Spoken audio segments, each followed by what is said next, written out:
আওয়ামী লীগকে স্থায়ীভাবে নিষিদ্ধ এবং জুলাই আন্দোলনে আহতদের উন্নত চিকিৎসার দাবিতে শাহবাগে অবস্থান কর্মসূচি পালন করছেন জুলাই গণঅভ্যুত্থানের আহতরা। সেখান থেকে আরো খবর জানাতে যুক্ত হচ্ছেন আমাদের সহকর্মী মোহাইমিনুল খান অপু। আমরা কথা বলবো তার সাথে। অপু, কি বলছেন জুলাই যোদ্ধারা, বিস্তারিত জানাবেন আমাদের।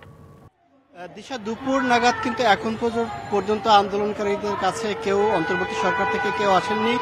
তারা তাদের মতো করে আন্দোলন চালিয়ে যাচ্ছেন। তাদের সাথে আমরা কথা বলছি, তারা যেটি বলছেন যে জুলাই আন্দোলনে তাদের যে সকল মানুষ যারা আহত হয়েছেন তাদের কিন্তু এখন পর্যন্ত কোনো উন্নত চিকিৎসার ব্যবস্থা করা হয়নি।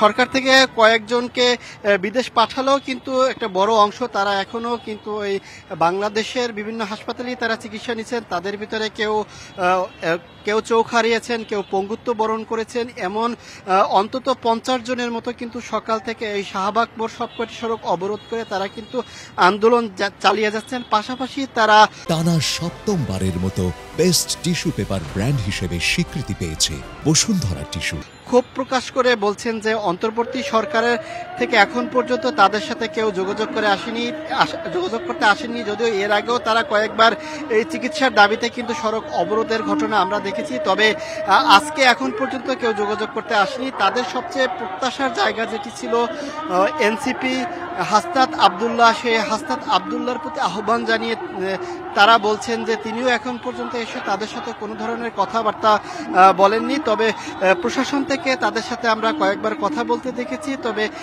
তারা আজকে পর্যন্ত আন্দোলন চালিয়ে যাবেন, প্রশাসনকে সেটি অনুরোধ করেছেন। কিন্তু পরবর্তীতে তারা কি এটি অব্যাহত রাখবেন কিনা সেটি তারা বললেও কিন্তু প্রশাসনকে সেটি বলেননি। আমরা তাদেরকে অনুরোধ করতে দেখেছি। তবে তাদের এই আন্দোলনকে কেন্দ্র করে শাহবাগ মোড়ের সবকটি সড়ক বন্ধ রয়েছে এবং এখান থেকে কোনো যাত্রীবাহী বাস চলাচলও কিন্তু বন্ধ রয়েছে। শুধু অ্যাম্বুলেন্স যাওয়ার সুযোগ করে দিচ্ছে আন্দোলনকারীরা।